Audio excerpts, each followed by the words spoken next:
嘉义县有一位种柑仔蜜的少年农民黄明佳，用冬的时阵用翕相机记录台湾的农村产业和生活。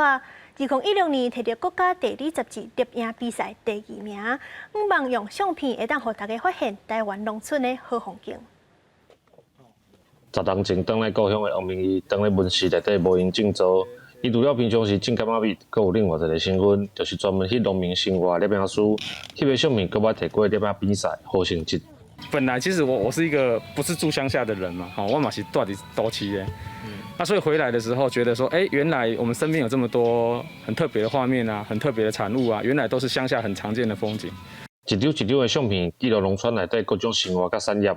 王明义讲，农村的石头虽然真辛苦，但是有真侪真水的画面、真好的故事，只是平常时大家无去注意到。当我开始记录的时候，我了解，或者是我透过跟他们做简单的访问之后，我得到的这些过程，其实对我来讲是蛮大的养分呐。王明义原本只是想要用相片记录家己种的柑仔蜜，因为感觉趣味，所以愈翕愈侪，嘛记录真侪农民的生活。